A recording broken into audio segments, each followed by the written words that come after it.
Broke it. What? Yeah. Ah, dang it. Shit. Oh, well. Well, so much for that. They've been saying the same shit for like generations, not just like a couple decades or something, but generations saying we're going to fix this, we're going to do that, this is going to get improved, and we're going to make it better, and it doesn't get any better. I ultimately want to see a new government rise from the ashes of the impending violence, but I would actually rather just see the violence happen and get it over with, like ripping a Band-Aid off. I have yet to see a utopia, period. Well, because it's impossible. We're like, hey, look, there's this movement. I'm going to insert myself into there. Oh, wait, should I insert myself into there? And we're demonetized.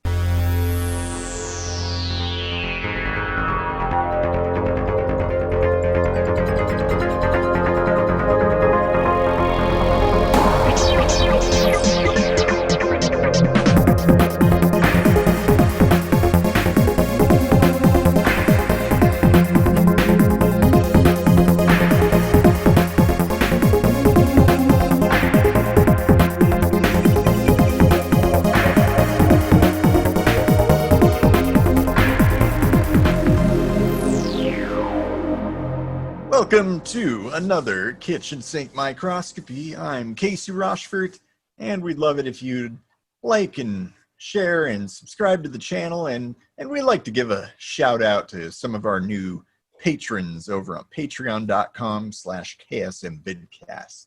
We got Sam and Naomi and Brian, some loyal deep sink divers. So thank you all, and stick around for more great content. Yeah. Thanks, everybody. That will definitely help out quite a lot. And for those that don't know, who are unaware or have been living under a rock, I'm Eric Rosenblatt. No, yeah, okay, never mind. No, nobody knows who I am. The famous one and only. Yeah. But don't forget, we write our own music, and it's available on iTunes and Spotify and such places. So stick around to the end of the show and you'll hear a clip from a totally new song that you've probably never heard before. And check out our website at ksmvidcast.com for news and information and more. And you can also keep the conversation going uncensored there, to your heart's desire.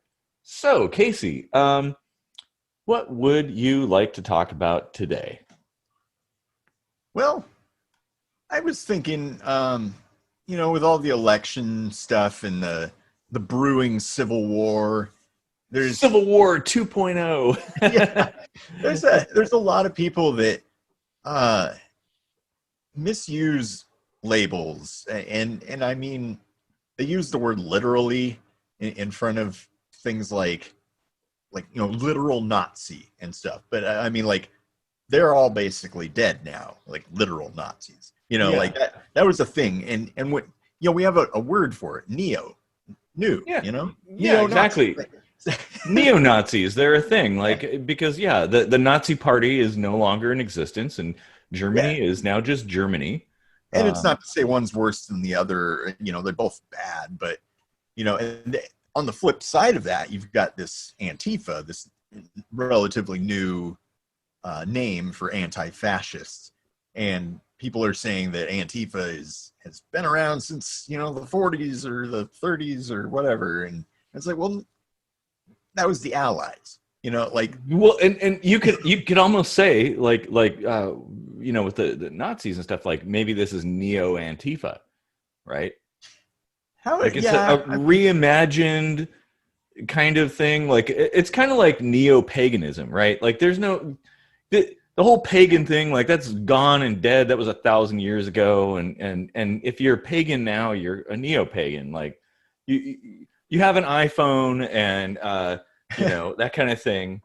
I mean, like when it comes to a religion, though, I mean, if you want to split that hair, you're going to have to call people neo-Christians, because the Christians of today are nothing like Jesus, for one thing. Well, that's a good point. However, Christianity has kind of been continuously, since its inception, has continuously existed and has just simply evolved, whereas paganism essentially disappeared mostly, and then people rediscovered it and they reimagined it, and they kind of, there's a resurgence of it, I guess. So I don't know. I mean, yeah, it is splitting hairs, I guess. It's not really the same thing, but yeah. I mean, but getting back to the Nazi Antifa thing, like the biggest difference I see there is the military aspect. Like, there was a sanctioned war in which violence, is basically like the core element of war, right? So, Yeah.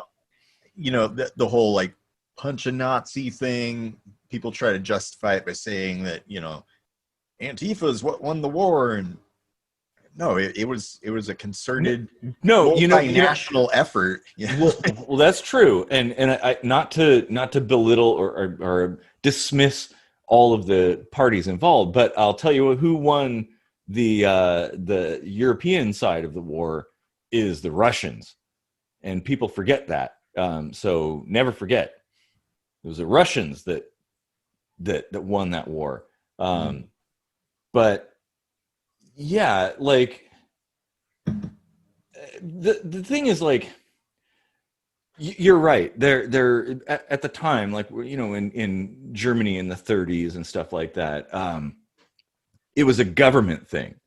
The state was involved in it. Like, the state was the Nazi party.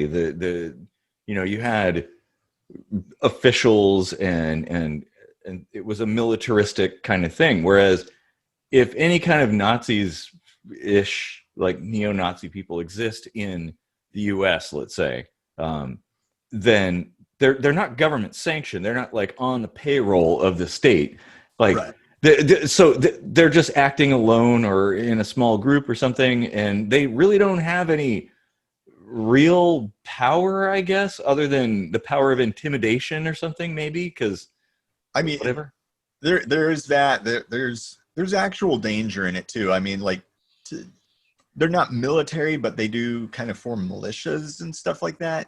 Well, in the loose sense of the term. Yeah, and that's the thing, is like, people conflate a lot of things together. So it's sort of this, well, I guess it's kind of a logical fallacy, like a comparison kind of thing. Like, because there's some neo-Nazis out there who form militias for the purposes of creating some kind of militaristic Nazi revolution or something, right? That therefore all militias must be Nazis, right? Like, well, that's bullshit. That's not how it works. But you're right. It is definitely something to pay attention to put a little bit of concern on, like, hey, let's not let this get out of hand, because that's exactly how Hitler came to power. Is the same kind of thing. Like, that they kind of slipped in and kind of slowly grew and overtook Germany, so the same thing could happen. People have short memories. Like, you don't think it could happen here. Well, it totally can. And maybe it won't be Nazis. Maybe it'll be, I don't know, like Stalin-esque communists, or, Mussolini fascists or something. Like, it could be anything. So I think being ever vigilant is important, and knowing your history and knowing the warning signs is important. But in the same token, like, overreaction is also a problem, where something that's fairly benign is treated as vile as something that is really dangerous. Like, it's like almost no distinction is made there. And I think that also is a huge problem too. Yeah, I mean, not that I want to say neo-Nazis are benign. No, I don't mean them, but I mean, when people just blanket statement, like, anybody that falls into this broad category is a Nazi, therefore right. You treat them all the same. And it's like, you have people who are just like regular average Joes who happen to tweet out the wrong tweet, and suddenly they're labeled into the same category, and like, people are firebombing their house, and like that's too far. Yeah, Yeah, I mean, like there's definitely a massive hypersensitivity going on, like all over the country, all over the world, really, probably. But Yeah, it I mean, is. like the latest kind of wacky thing I saw is that I was arguing that, you know, Joe Biden isn't exactly a friend to black people, and you know, this was on Facebook, so I'm typing it, and somebody said it's black with a capital B, and I was like, it's not a pronoun. It's an adjective, technically. Yeah. And they were going on about how it's erasing history or some crap like that, and it's like, come on. Yeah, like, focus your energy on something real. Like, that's ridiculous. Well, and that's getting into the weeds, and that ends up kind of diluting the message. And you know, it's like you focus so much on whether you capitalize a word or not, and ignore like the core philosophical. Yeah. I'm sitting over here arguing that we need to help black people more, and somebody decides to pick a fight with me about capitalizing the B in black. It's like, hey, friendly fire. You're right. That totally is. Yeah. Yeah, that's bullshit. And ooh, man. Well, you'd mentioned Civil War earlier, so I think that would be an interesting thing to talk about. Yeah. I want to bring Powers back for that one. Oh yeah. Yeah. Yeah. Because there are a lot of people, and I think we should circle back to what we were currently talking about, but just briefly, I kind of want to deviate on a completely different tangent, or a semi-related tangent, I guess, and ask, like, do you think Civil War 2.0 is possible? Yeah, I mean, so there's people that are really nitpicky about the definition of civil war, and technically America never had a civil war by the technical definition or whatever, and I don't remember why that is. Or was it the secession and the formulation of the formation of the Confederacy, maybe? I don't know. Something stupid. It's like, basically the country was divided, and that's good enough for me to call it a civil war. Yeah. I think we're basically already there. Like, the war is being fought on a completely different front. I agree. It's definitely it's an online thing. It's a war of words and ideas and things like that. Still very real though, and it still has a great impact, and people are actually already dying over it. Yeah, or being injured, or having their lives ruined, or something like that. And you know, conflict between people. Hell, even like families internally, they argue about this kind of thing. Like, politics apparently is something that would like split a family in twain. And so I agree. I think it's an ideological civil war, at least right now. Now, could it turn into something like we had in the 1800s, like people shooting guns at each other? Well, so the difference between then and now is, back then you had a bunch of states that were all in a cluster together, who all had the same sort of philosophy, I guess, right? So they were united, and there was a front, essentially, but a line between the states that were in the Confederacy, and then there was the Union, and they sent their soldiers and they fought. Well, what happens how would that look today? Because there's people all over the place. There is no united front. Well, like regionally, I guess, you know, it's like, it actually wasn't all that different from now, though, because there were families, like one brother would be Confederate, the other would be Union. You know, there were people who pretended to be one or the other because they lived in that territory, and you know, so it's like, you can't really draw a geographical line on a philosophy. It reminds me of the lyrics from Silent Running by who's that band? Oh, I too much beer. But it's swear allegiance to the flag, whatever flag they offer. You know, basically lay low and stuff like that. I could see that. The thing is, this is more distributed, and we're a lot more dense now, and I don't know that you could. People say, oh well, these are the blue areas and these are the red areas, and it's like, yeah, but that's like you're aggregating information. You're zeroing out all of the lower level stuff. It's like you could actually have quite a few different people with different philosophies kind of on the same block, but that block doesn't get counted. So I don't think that, I don't know, it would be a different thing if there was actually a civil war. I don't even know what it would look like, and I'm sure that it would involve Skynet and cyborgs and robots like shooting lasers at us. And yeah, I mean, this episode might be airing after the election's already taken place, so as we're recording this, we don't really know what the outcome is going to be, but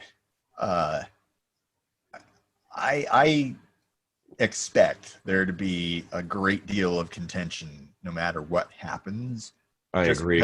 Just because of the heated divide there is already, just because Trump has already basically said, even if I lose, I'm not leaving. I'm contesting it. I'm, that's kind of like a reinterpretation by the media. It didn't exactly explicitly state that, but I mean, that is a concern that people have. So he said, concern alone is enough to elicit a reaction, like whatever the case.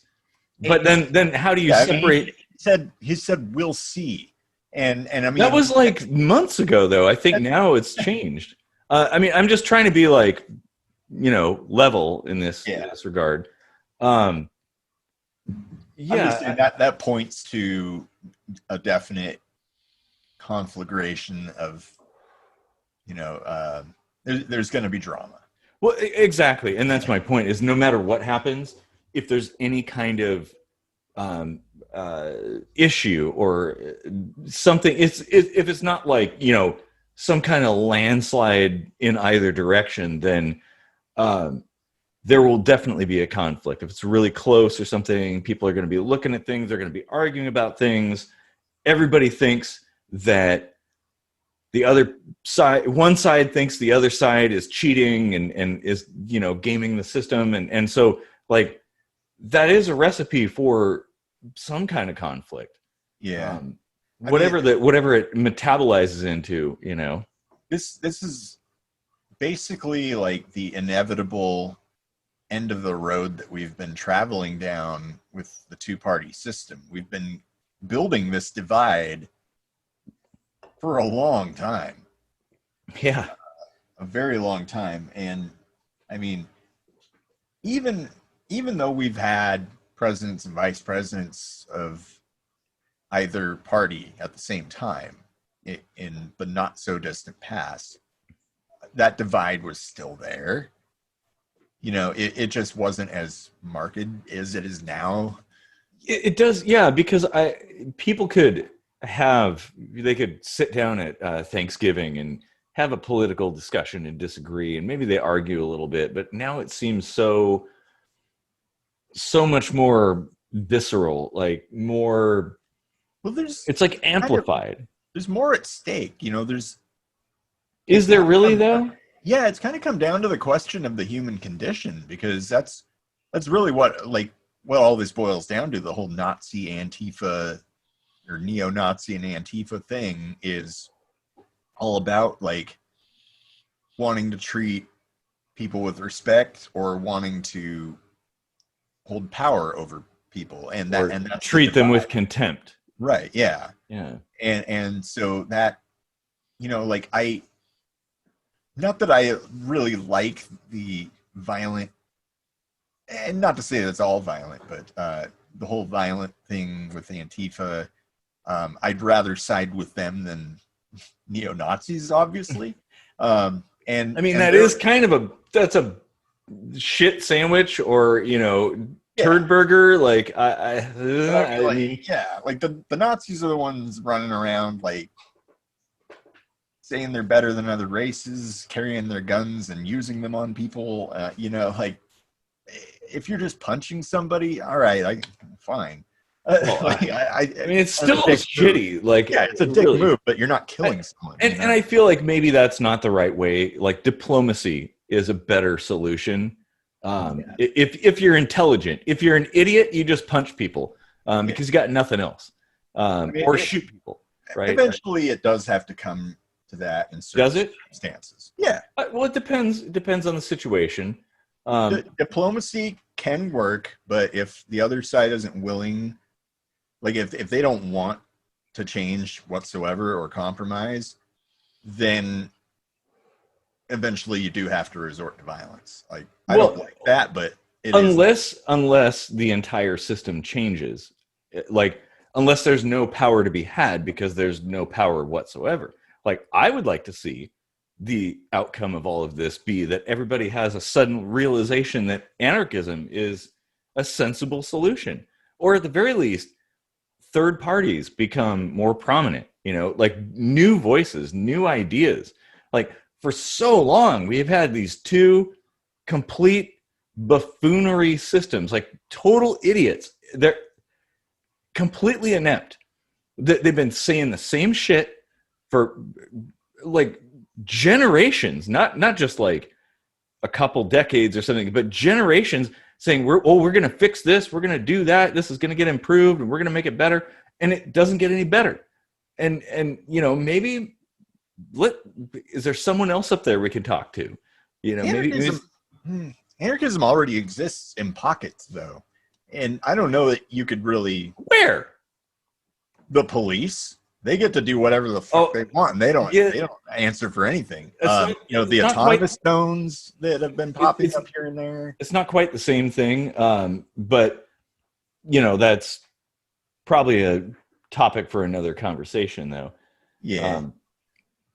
But whatever the case, like I think you're right. There is we've kind of reached this threshold, for better or worse, where it's a turning point.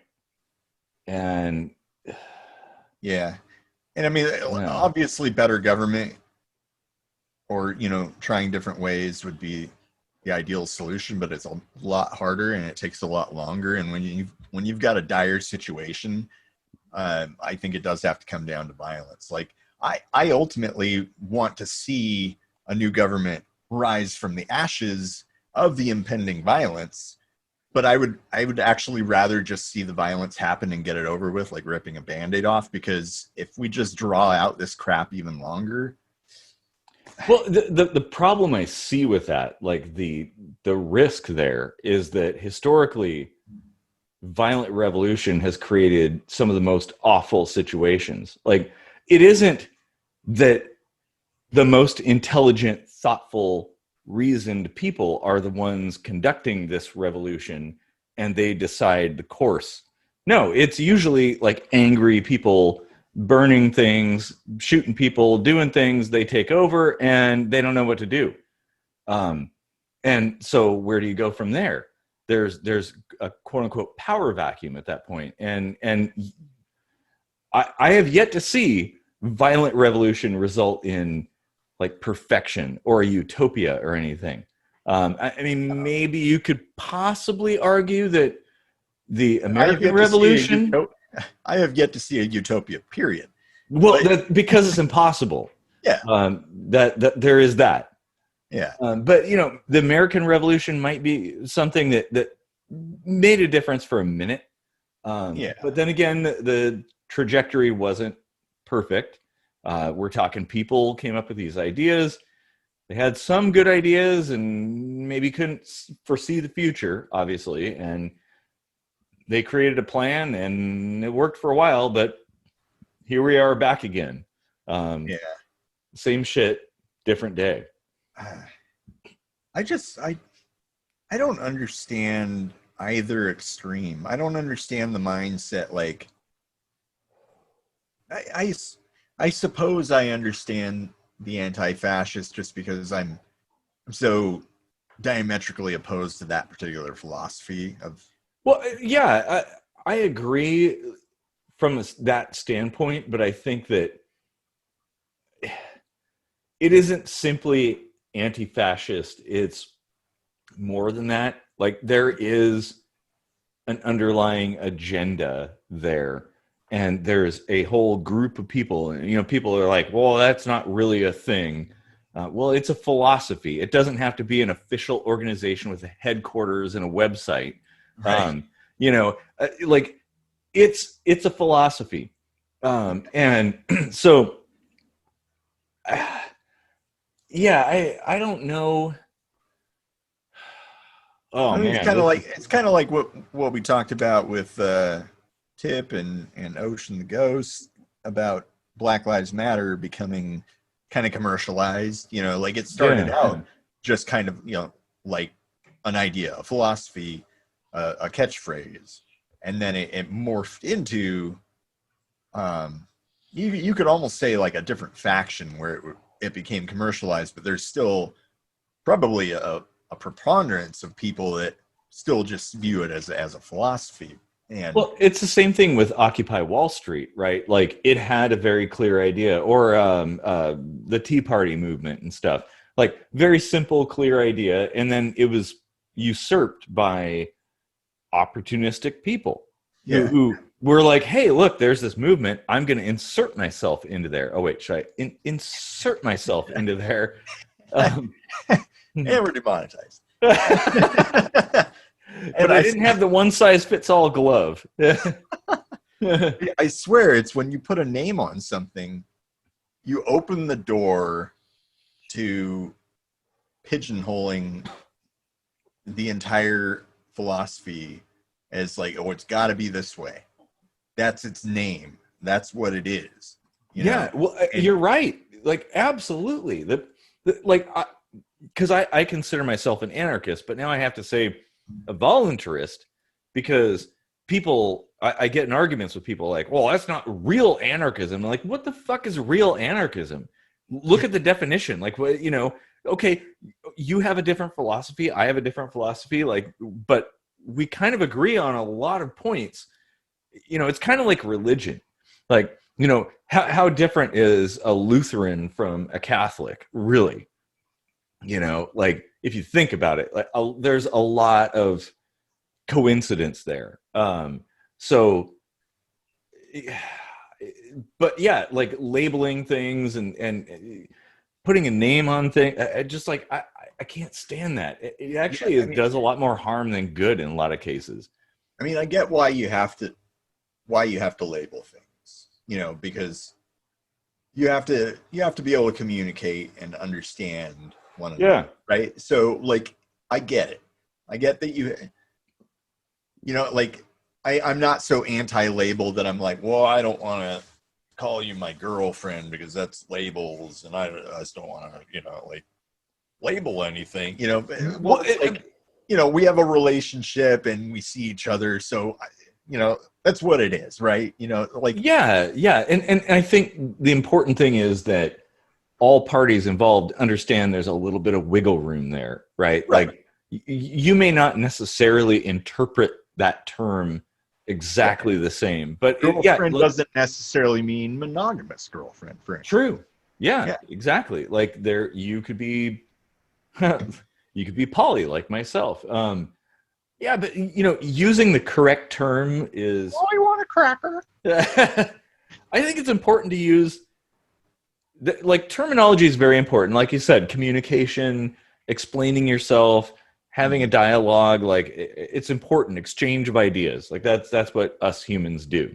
If I even am a human, I might be some kind of alien, but nevertheless, it's important to have these kinds of terms, but it's equally important that those terms pretty much mean the same thing across the board.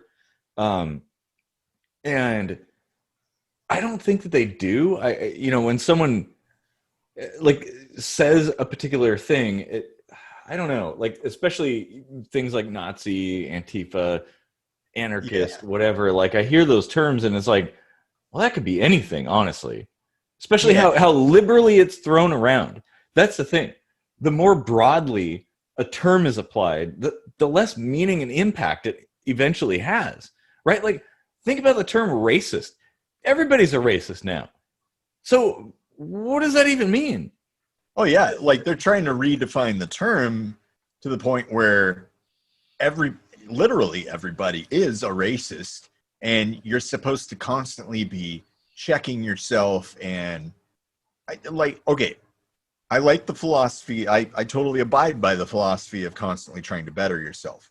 Mm-hmm. But to start from a position where you're taking a word that's supposed to actually be pretty charged and diluting it by saying that everybody is that thing, like de facto, you're kind of like nullifying the entire point of trying to better yourself. Like, I don't know. Yeah. The terms like that should be reserved for, those kinds of charged terms should be reserved for the biggest version of that, right? Yeah. Like, you wouldn't call somebody a racist unless it was like a big deal. But yet everybody, well, it's the same thing with like fascist or Nazi or whatever. It's like the boy who cried wolf. Pretty soon you're just like, oh yeah, that's just like some dude that was watering his garden the wrong way and now he's a Nazi. Like it doesn't matter anymore. And so you have to be careful if you care about change or care about these kinds of philosophies to not overuse these terms. Yeah. Because it weakens your own position. Yeah, people conflate terms too because they overuse racist or racism because they're confusing it with prejudice, which is a bad thing also. But it's like all racism is prejudice, but not all prejudice is racism, sort of thing, right? Yeah. So like, your middle name is Lave, and I could prejudge you as some dirty blonde Scandinavian bastard, but you're clearly not a blonde. Like that would be a prejudice. Mm-hmm. Which also, like my example could be construed as a racist thing, but the point is like you can make a judgment about somebody, and it can be entirely devoid of having anything to do with their race. It could be their career path or their gender or. Well, I think it's important, and this is my PSA for the day, I guess, that prejudice is not necessarily a bad thing. It's actually, it's a psychological survival tactic that is that is, you look at a scene, right, and you see something moving, and your brain is like, that I'm going to presume that is an attacker first. Yeah. Because if it's not, I could just go about my merry way. But if it is, I'm already ready for that. Yeah. And that's how people behave. That's normal. It's okay. It's not racist. It's not some kind of like negative thing. It's just like, it just is what it is. And it's something that goes back like probably millions of years. I don't know. Well, yeah. Do you remember the sociological experiment I wanted to run? Because it had everything to do with that, right? The whole attacker mentality, right? So there's this whole thing about, Black people might be walking down the street and somebody might cross the street when they see them coming or whatever. And I've had that happen to me in the past when I had long hair and dressed in all leather and like had fingerless gloves and like shades on all the time. I looked like a badass or whatever. And people would kind of avoid me or give me funny looks and stuff. And now I look this way and I don't get that anymore, right? And I was thinking like, well, it would be interesting to take like a variety of different people and dress them differently, have them wear a different kind of expression on their face, like either like walking down the street like this or walking down the street like this. It all has to do with prejudice, yes, but it's not necessarily a bad thing. It's like you said, it's a survival tactic. It's important for us to make prejudgments for our own safety, to anticipate what's to come, whether that's bad or good. Prejudice can be bad and it can be good too, Well, yeah, and like it's familiarity and things like that. Like it's when it becomes a first world problem, right, where we no longer have to worry about cougars attacking us, unless you're that one guy in that one video recently. You don't have to worry about predators taking you down, but that kind of thing is still built into our minds. Yeah. And so it's all the unfamiliar. If you see something odd, something weird, or maybe something that feels like a situation you've encountered before that was a little bit sketchy, you might be inclined to prejudge that situation. And like, I'll tell you what, like you in the 90s, if I saw you walking down one side of the street and I saw the Reverend Johnny Green walking down the other, I would run towards Johnny Green. I'd be like, yep, your bright, colorful suits, I'm all about that. He was a black reverend that hung out at the Tacoma Mall, and he would talk to anyone and remember their name. Like, he was an awesome guy. But yeah, like, it just imagine a really sharp dressed black man and then like a punk ass skinny white dude like me dressed in all leather. Which would you rather stay on the side of the street with? You know? Yeah, leather and long hair and stuff like that. Here's a good example of a good prejudice. Like, if somebody is leaning in towards you, you have a pretty good idea that they're going in for a kiss. But how do you know that they're not going to like bite you and suck your blood like a vampire? Well, it's a prejudice, right? You're like, oh, I can read the signals. This is going to be a good thing. This is going to be a kiss, and you reciprocate, right? That's a prejudice, though. Yeah. No, that's a good point. You know, so like we have charged words like that we throw this moniker of bad and good on, but really there is no bad and good with prejudice. No, it's circumstantial. Yeah. It just depends on what's going on. And it depends on, I guess, in my mind, it depends on the information that you have available. You know, if there's a person, say, who's different from you, who you know really well and you've gotten together with and gone to the barbecue and had a few beers with, but you still detest them for their however they look or their way of thinking or something, you know, that might be negative. But if you've never met somebody before, well, you want to survive. So that's what your brain does. And you know, I feel like some of this stuff, if the only thing that you know of a person of some category, right? And I'm really opposed to putting people in boxes and categorization. Like the whole like race thing, like really troubles me. But however they look, maybe you've never met a redhead before and you see one coming down the street. Some dude, he's, you know, got freckles and his hair's all red and crazy and stuff. And you're like, whoa. And that's weird. And it scares you. And so you walk to the other side of the street like that. That's a normal thing. Yeah, I had a point I was going for there, but maybe I need more beer. Well, going back to the antifa Nazi thing, it's like the media will tend to take the most sensationalistic examples of either one and use that to perpetuate the prejudice of how they are, right?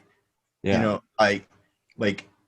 I'm loath to call myself Antifa just because of that force-fed prejudice, right? Mm-hmm. But honestly, like, you know, okay, so like take this example.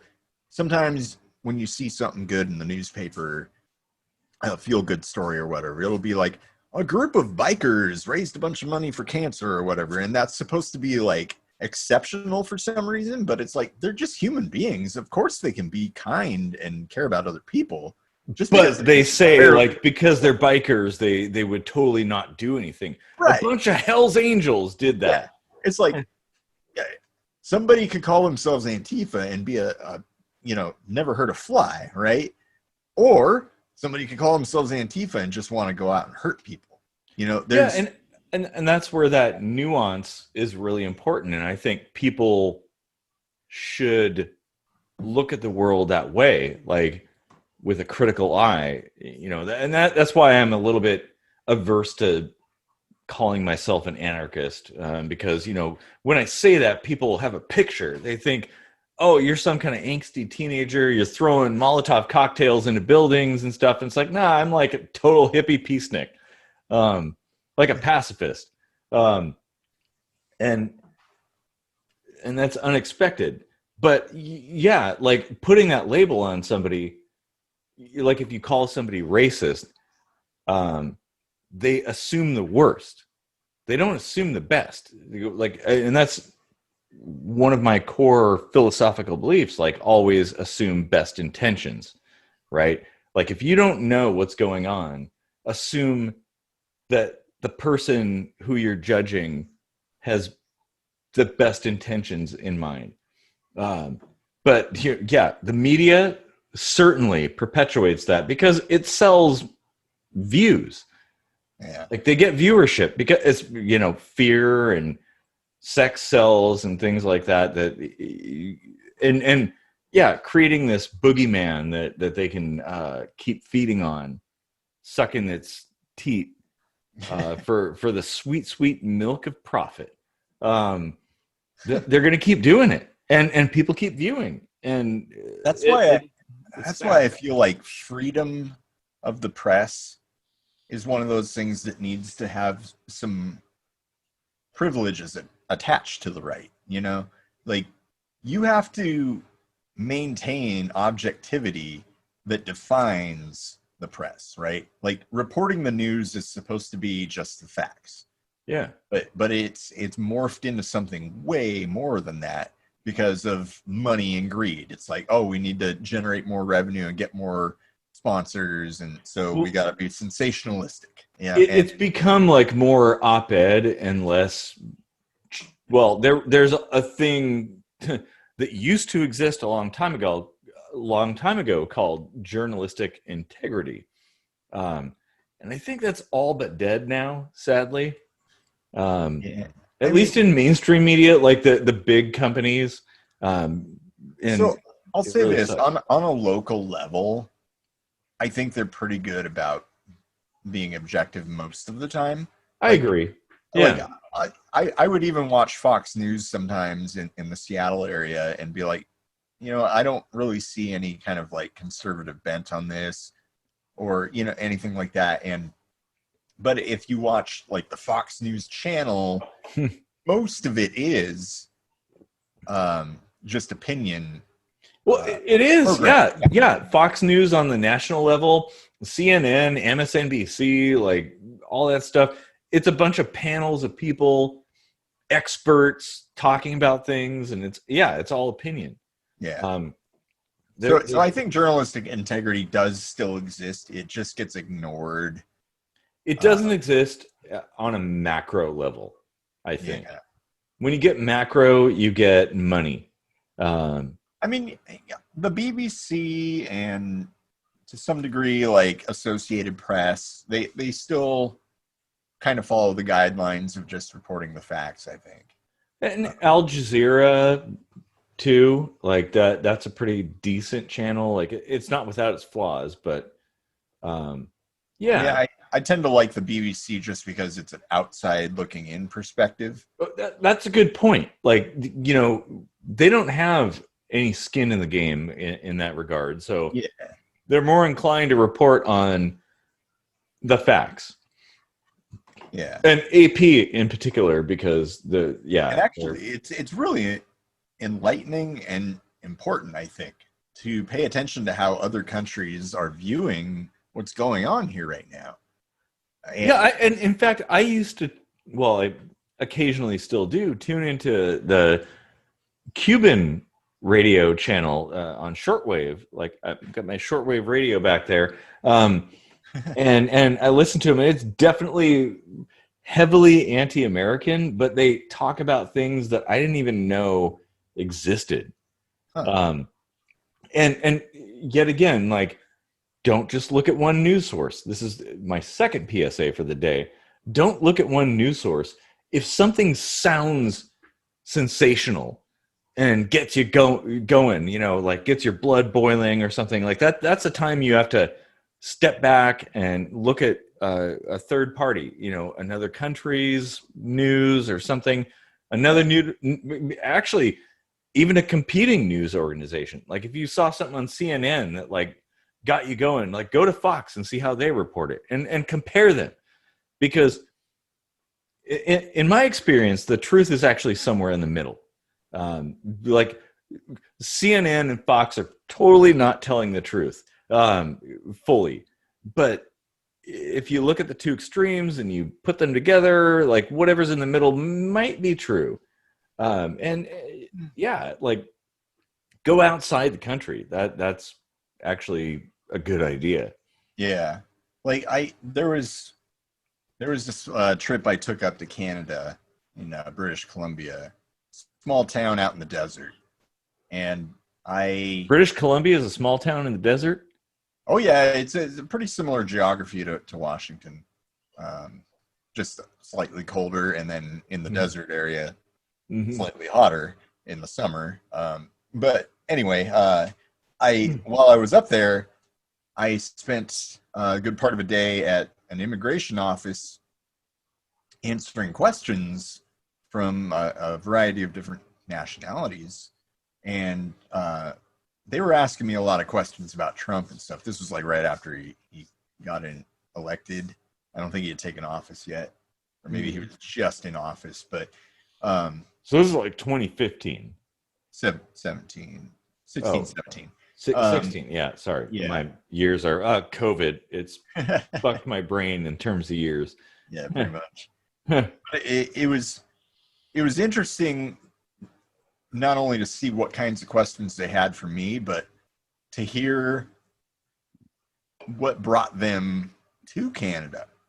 And a lot of it was preemptive based on what Trump was talking about. And there's a growing number of people from Mexico making their way into British Columbia. There's a huge Punjabi population up there because immigration into the United States, despite what people will have you think, is actually quite difficult. But into Canada, it's a fair amount easier. Maybe not necessarily if you're already from the United States, because well, it does depend on your qualifications. I know Canada is very particular about that. Right. Yeah. I mean, it's not easy to get into any country, really. No. There's all kinds of people who are like, oh, I'm just going to move to this country. Like, yeah. Okay, good luck with that. If you don't like it, leave. Well, it's like, yeah, that's easier said than done. So. Oh, we just brought up a whole nother conversation there. Oh, yeah. Oh, man. But and most people don't know you have to pay to get out of the United States. Yep. There's an exit fee. Yeah. Jesus Christ. Freest country in the world, my ass. Yeah. It was super interesting to get that kind of culturally diverse outlook on my country. And then, I was like invited to a Sikh temple after that. And it was just the most awesome multicultural, multi-religion day I've ever had. Like, really, it was pretty magical. Nice. The Sikhs are great people. Like, wow. And the Canadians, really, like. Well, I think honestly, I would say everybody is great. If you delete the state out of the picture and just go to a country and talk to the people of the country, I think most people are good. But it's interesting to see, to view your own place of residence through the lens of somebody else, like how they perceive you. And I think that's probably something we should do a lot more often, to adjust our behavior and demeanor. Like we should be paying attention to how other people judge us. Because it's really easy internally to go like, oh yeah, America, fuck yeah, like America's great, yeah, and that's really easy. But okay, how does Canada look at us? How does Mexico look at us? How does Ecuador look at us? Right. What about like Cuba or the UK or Ukraine or Russia? Well, and here's the thing. People always say you shouldn't care what other people think about you. But that's bullshit. I think well, no. Let me explain though. Like, okay. I think it's important to look at how other people see you, because you have an egocentric view of yourself.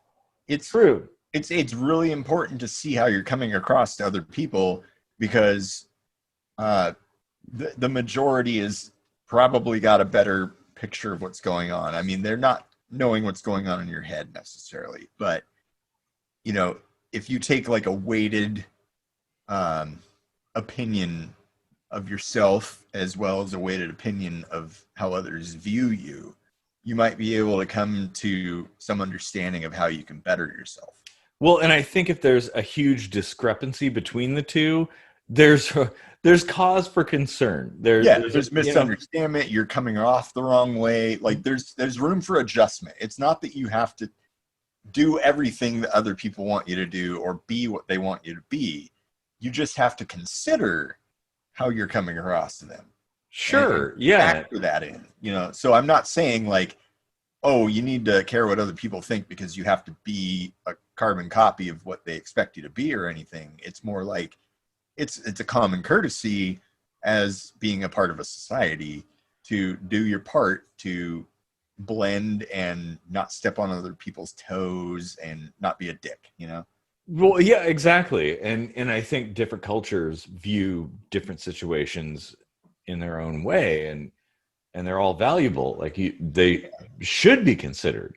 Yeah. If you exist purely on your Instagram followers and YouTube friends or your Facebook friends, you've got like a little bit of an echo chamber, a bunch of supporters. Yeah. So it's nice to see outside views from time to time and consider that. Not that you should. I think it does take a little bit of measured response, though. Like if people are saying kill yourself, like you probably shouldn't. Saying. Well, on a national level, though, let's say, I mean, when I say that not Americans, but America is a bully. When I say America is a bully, it's not because I hate my country. It's because I want my country to be better. Because I see how other countries view us, and I look at it objectively. It's like, yeah, we've got military bases everywhere in the world. Yeah. Nobody has a military base in our country. Yeah, well, that is a really good point. Like that's bully behavior. That's strong arming. That's kind of bullshit. Yeah, and I like I mean, at least I can speak from my own experience that people in Iran see a difference between the government, the officials and the state, and the people residing in that territory. And I think we should probably kind of take that same approach. Like look at like Mexico or Canada or something. Like, okay, well, there's the Mexican government, there's the Canadian government, and then there's the people of Canada and the people of Mexico, and they're vastly different. Like whatever some politician decides, it doesn't reflect the whole of the country, I mean, especially a place as big as the U.S. Right. And on the micro level, there's asshole Canadians, but yeah. on the whole, their society is built in a more conducive manner to leaving them as happier, nicer, kinder people. Well, and I would argue that's a little bit subjective, but that's a topic for another conversation. But I mean, at least separating the state from the people is really, really important. And I think that's something that we've been in this country conditioned away from. the country is the people and stuff, and maybe it's this patriotic America thing or whatever. And I think that's harmful. Like, it doesn't we really do need good. to do it. We really got to do an episode on patriotism. Oh yeah, yeah. But the thing is, like, yeah, if you want to control a populace, you get them all patriotic. You get them all thinking like you're part of this country, America. You like, and maybe that could be good. Bringing people together is good if that's your goal. But if your goal is separation and control, you can use the same emotional reaction to control people. And that's how we have stupid ass wars. Like, why does anybody pick up a gun and shoot somebody in Iraq? I would never do it. Like, I've never met that guy, Yeah.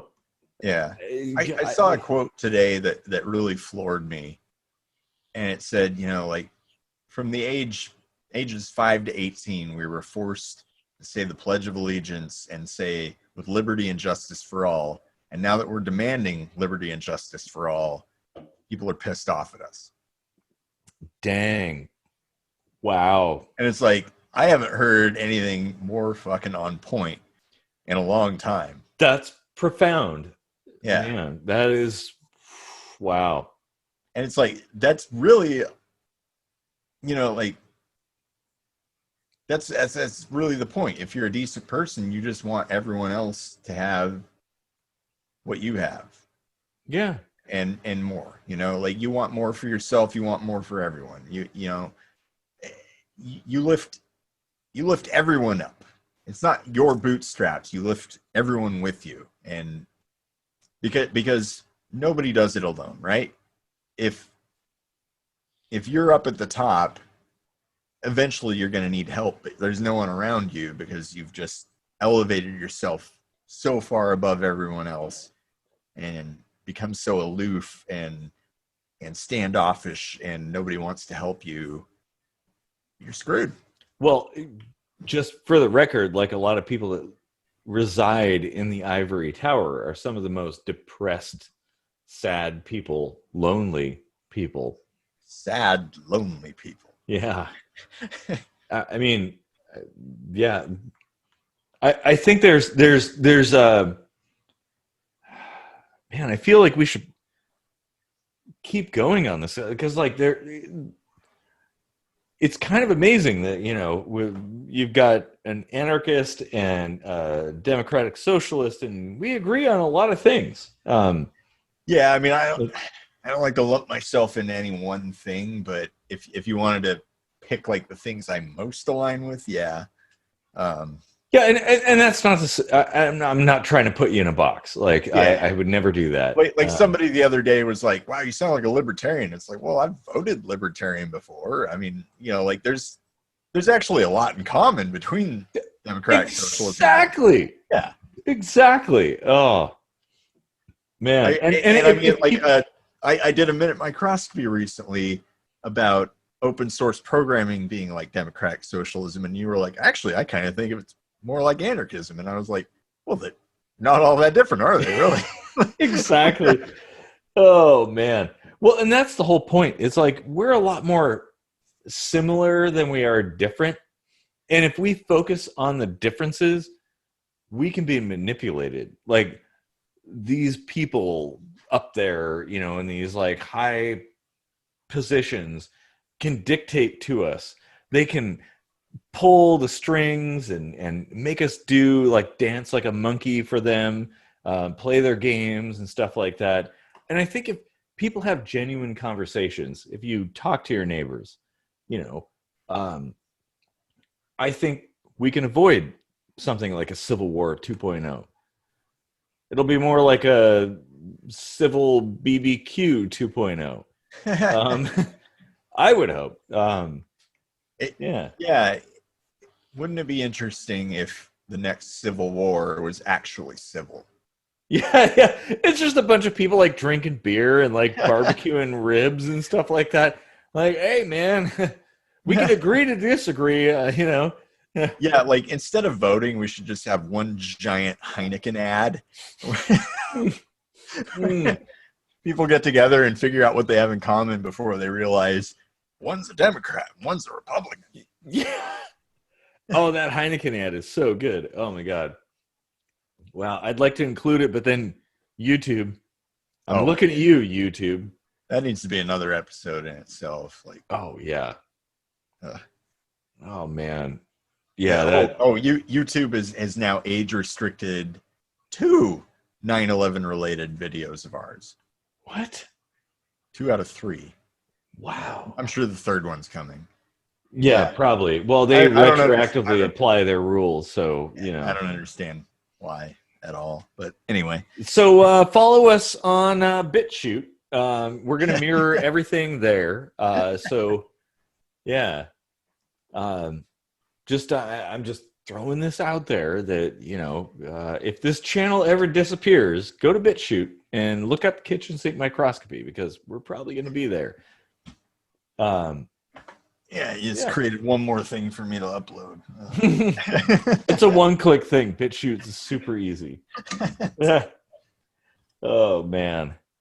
This is actually like a really... I feel like we didn't even... We barely scratched the surface on this one. Yeah, I mean, we started off talking about, like, labels and got way into the weeds on it. But there's some good stuff in there. Like, yeah. Oh, man. Wow, that... And really, like, I think when it comes to stuff like Nazis and Antifa, I think if people just kind of dropped the labels and just tried to take a little effort to describe exactly what it is that they have a problem with rather than trying to slap a label on it. Yeah, I agree with that. And outline somebody's philosophy.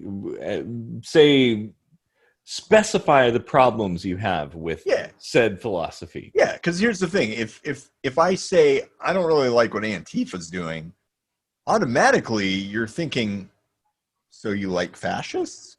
But that's not the case, right? Yeah. Well, and the thing, like Antifa's a good example. Like they're not a cohesive group, right, with their own website and headquarters, nor are most things. There are people of a lot of philosophy. There's a lot of philosophical differences between people, like even going to like the Democrats and the Republicans, right, are two main parties and stuff. They fight each other on doctrine, and I think that should tell you a lot. Like, you got to be a little bit deeper than this surface level label.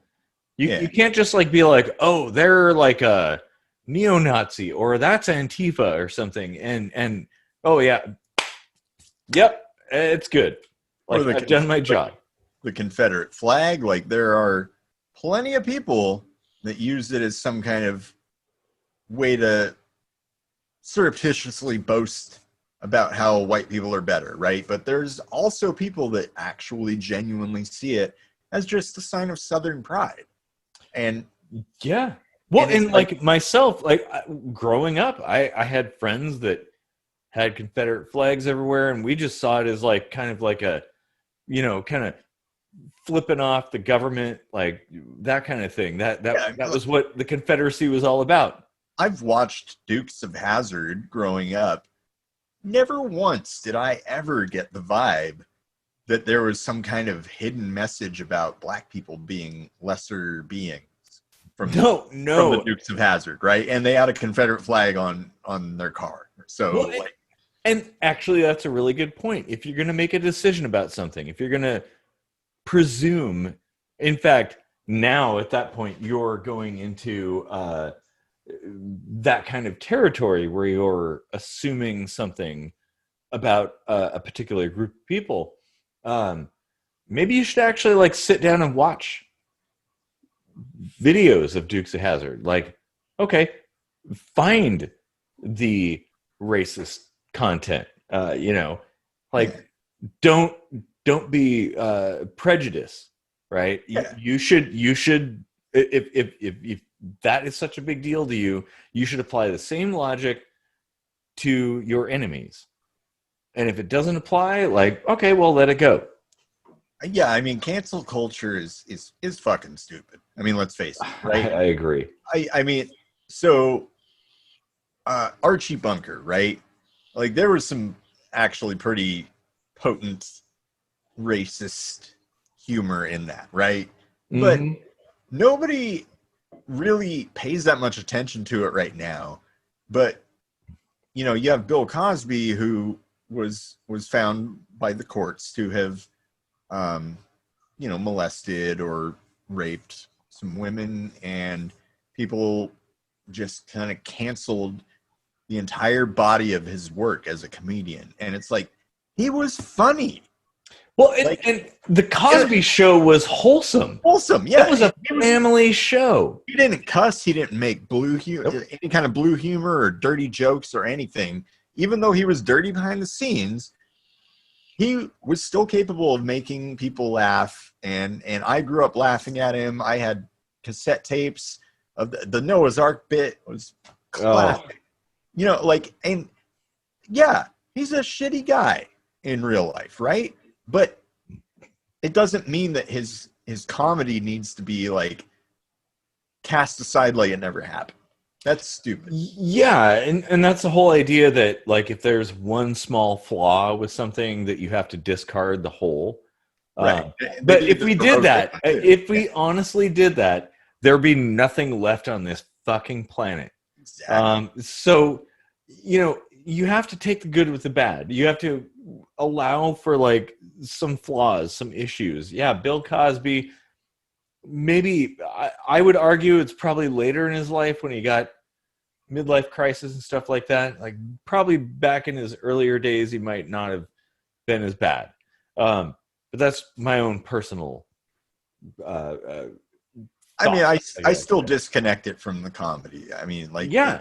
Well, and you can watch the Cosby Show. Like, where in the point to me in the Cosby Show when he, like, raped somebody or right, you know, that kind of thing. That never happened. It may have happened. It's the same thing with Michael Jackson, right? Like, everybody's like, oh, Michael Jackson, you like had relations with kids and stuff. Like, well, yeah, but his music was amazing.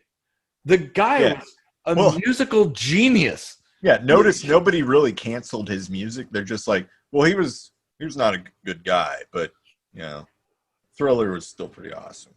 Like, you know, so it just kind of shows you, like, the default is to not take one or several actions that a person may have committed in their life and use that to define or validate their entire life's work. Yeah.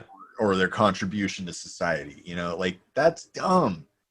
Don't do that. That's just like racism. That's prejudice. Okay, apply the same philosophy to Gandhi. If you look into Gandhi's personal life, that guy was a dark motherfucker. Mother Teresa. Yeah, like, Mother Teresa. Like, but the stuff that's public, like the things that they talked about, the message was like a big deal. Like, that's something that's what you have to pay attention to. Okay, yeah. The thing is, like, I would argue, if you're going to judge somebody, you know, if you're going to say, like, oh, well, I will judge this person, right? Gandhi, Mother Teresa, Bill Cosby, Michael Jackson, whatever, you know, Macaulay Culkin or something like that, because of their flaws, you better be a saint yourself. Yeah.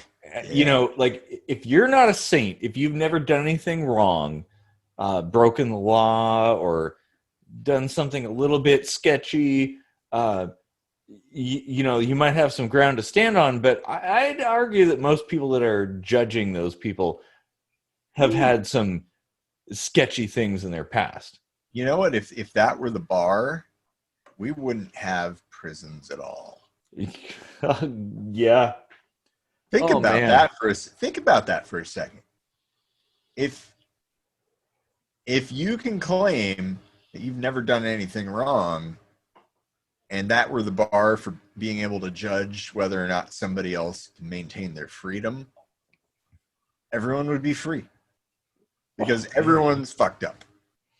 Yeah, well, do you know how many judges have been pulled over for drunk driving?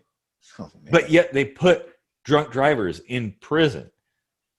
Like, that is some serious shit right there. Yeah.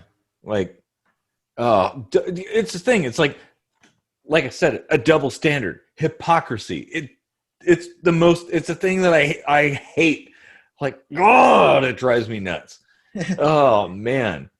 Like, if you're gonna judge somebody, you better be a saint. Literally. Or you have no ground to stand on to judge another person. Yeah. Oh man. Ugh. Wow.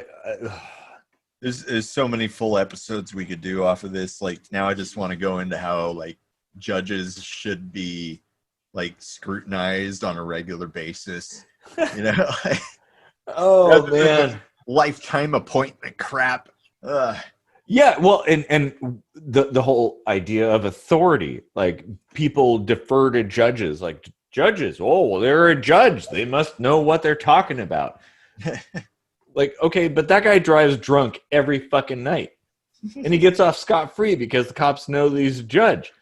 But, oh man. And then there are some things where we're like, well, the judge isn't enough, we need 12 random people that we're gonna pick and choose. Yeah, I'm gonna do a minute microscopy about that. Man. Yeah. That's probably a good point to end on, but I feel like there's so much more we could cover. Yeah, this is man, pretty awesome conversation. Yeah. I honestly, I wasn't sure it would make it more than like 40 minutes or so, but yeah, we're like an hour and 10 in now. Yeah, man, that's pretty typical of us. Yeah. Just more beer, and we'll just keep coming up. We'll keep rolling those hits. Oh man, I had some other notes, but you know what? Fuck it. I'll wait for later. At some point, we'll have to start recycling some of these episode ideas so we can further expound upon the ideas. Well, and that is kind of the premise of the show, is that we'll come back to old ideas and, you know, talk about them again and take what we've discussed and learned and expand on it. As everybody should. Like, everybody, the viewers, like, you should do that too. Like, think about things, take what you've learned, ponder on it, and learn and grow. Yeah. And I hope to see as we move through season to season is that people watching the show might be like, you know what, you guys said something different in this previous episode, because that shows growth, right? You know, yeah, and that's the scientific way, right? You have your preconceptions, right? Your hypothesis or something, and you perform experiments and you test them and you learn and you get data and you evaluate the data, and then you perform more experiments. Like that's what we do. Like, I'm definitely not the same person that I was a year and some change ago. Yeah. And I hope everybody else is the same way. Like, you should be changing your mind. You should be thinking about things, talking to people, like, reasoning through things and analyzing and researching and stuff like that. Because do you ever have this moment where you're just experiencing life, like something bad or something good is happening, and you just kind of step outside yourself and you think, like, how how am I thinking about this? You think about how you're thinking. Yeah. Because I do that all the time. Yeah. Yeah, I don't know that everyone does that. No, and they should, because the thing is, like, okay, that what you're describing there is kind of like stoicism, I guess. And it sounds like indifference, but it's a peaceful, I guess it's like, I don't want to say it's like zeroing the emotion. Usually when I think of stoic, it's more like being detached from something. And I guess that is or looking at things from a different perspective. Yeah. Like, you don't have to be detached. Like, sometimes if you're within yourself, you become preoccupied with your own self's feelings and stuff. And sometimes, like, jumping out and looking at yourself from the outside and analyzing it, that can be like a very healthy thing.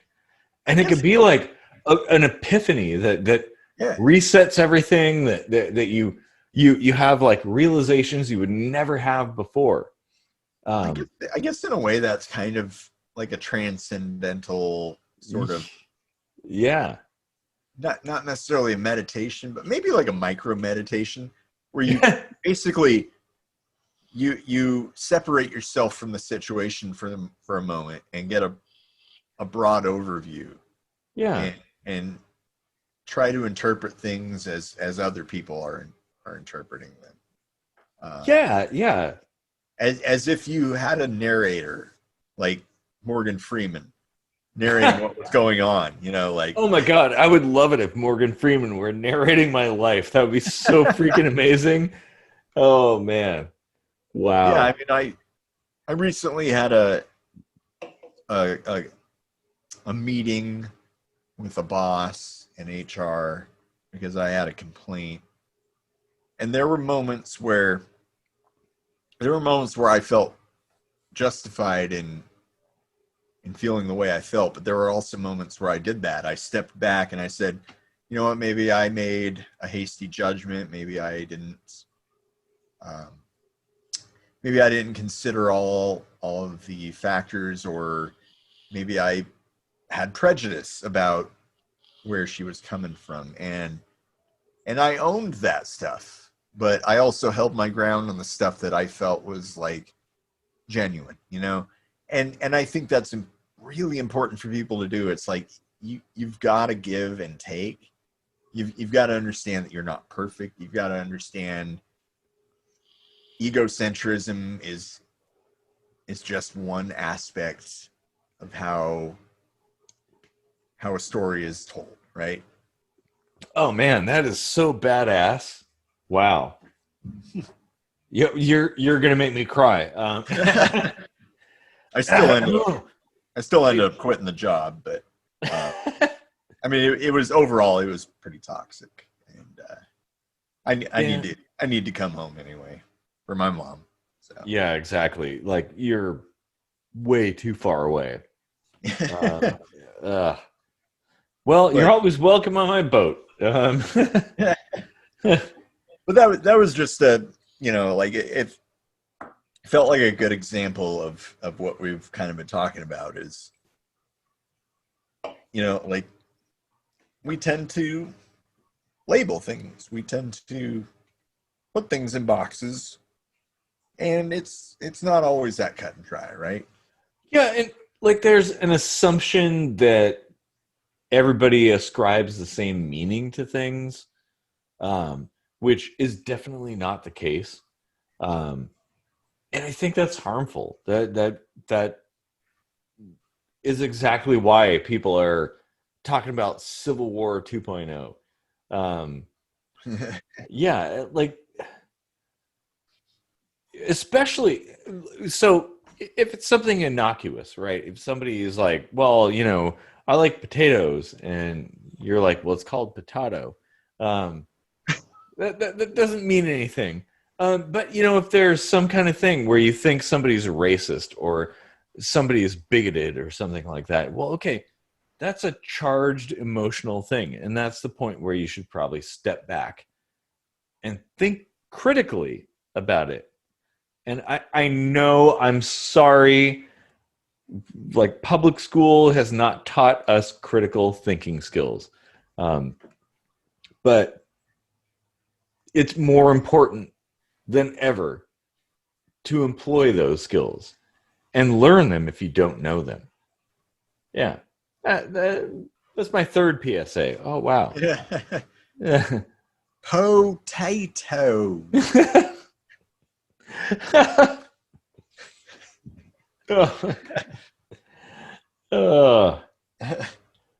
Yeah, that's probably, we're like coming up on like an hour and 20 minutes now.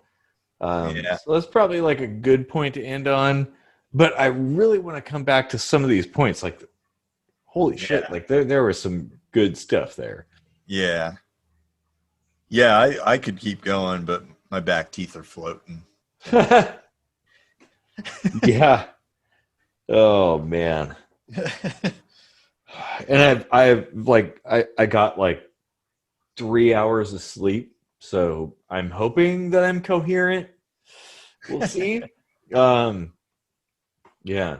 Well, so if anybody is in doubt, this is me on like 3 hours of sleep, and like 6 beers. Still poignant philosophers. Yeah. Oh yeah. Oh man. Yeah. So if you have any thoughts on the multitude of things that we talked about on this episode, please leave them in the comments. If you're watching this live chat it, we really appreciate you deep sink diving with us into all the shit we talked about. Yeah, I mean, it was like supposed to be talking about labels, and now we're deep into the weeds. But we do get deep into the weeds, or the weed. You have to bust out the bong. Cobra Man. Oh man. Oh, the inside joke that nobody's gonna know. Oh yeah. Wow. Yeah, this is good. Well, I hope everybody had an enjoyable viewing conversation. I guess it's kind of like a monologue, but there were 2 of us, so it's a dialogue, but we weren't talking to the viewers, so the mono dialogue. Yeah, mono dialogue, yeah. In stereo. I'm going to have to like split that into, oh man. That's going to be good. Yeah, baby. Well, have a good night, everybody.